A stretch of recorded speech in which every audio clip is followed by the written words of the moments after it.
नमस्कार। ये है फलक की कहानियों का अद्भुत संसार। किस्सा कहानी, कहानियाँ जिनमें हम लिखते हैं खुद को। मैं हूँ डॉक्टर सोनिल सिंह, लेकर आई हूँ अपनी ही लिखी एक कहानी जिसका शीर्षक है पहली होली का पहला सरप्राइज। तो बढ़ते हैं कहानी की तरफ। पहली होली पर मायके रहने की प्रथा जरूर ही किसी ब्रह्मचारी व्यक्ति ने ही बनाई होगी। शादी के बाद पहली होली पर मायके आना अच्छा नहीं लग रहा था सिया को, पर जाना तो था ही। भाई लेने आया था और बेमन से सिया ने कपड़े रख ही लिए थे। अच्छा सुनिए, आप नहीं आ सकते क्या होली पर? शायद ही छुट्टी मिले।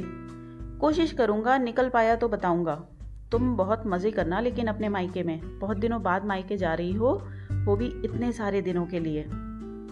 रवीश ने सिया से कहा। आपको याद नहीं आएगी ना मेरी? नहीं, याद क्यों आएगी? फोन है ना, जब भी याद आएगी फोन कर लूंगा। हाँ, आपको क्यों याद आएगी, रहने दीजिए, मुझे बात ही नहीं करनी आपसे। अरे बाबा सुनो ना, नाराज होकर जाओगी क्या? कहते हुए सिया निकल आई थी कमरे से। मायके में दिन बीत जाना बहुत आम है। सुबह से शाम और शाम से फिर सुबह कब होती है समझ ही नहीं आता। आखिरकार होली दहन की रात भी आ ही गई। सिया अपने मोहल्ले के सारे लोगों के साथ दहन स्थान पर पहुंच गई। फोन हाथ में था और होली के जलते ही सबसे पहला फोन उसने रवीश को ही मिलाया। हैप्पी होली। आपको भी जाने मन। रहने दीजिए, याद तो करते नहीं हैं और हैप्पी होली जाने मन। अरे बाबा, अभी भी लड़ना है? आप कहाँ हैं? बहुत शोर हो रहा है। रवीश? फोन कट चुका था। बहुत मिलाया पर नहीं लगा। सिया की रात कुछ रोते हुए ही कटी। आखिर फोन क्यों कट कर दिया, बात क्यों नहीं की?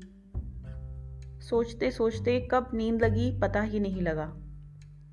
सुबह किसी ने बड़े प्यार से गालों पर गुलाल लगाते हुए कहा, हैप्पी होली जाने मन।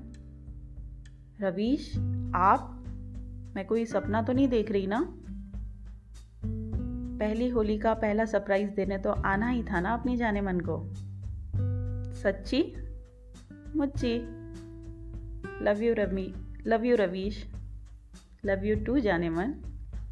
मेरे चेहरे का गुलाल अब उनके चेहरे पर भी लग गया था। ये कहानी इतनी ही। आप सुन रहे थे डॉक्टर सोनिल की आवाज़ में उनकी ही लिखी कहानी पहली होली का पहला सरप्राइज।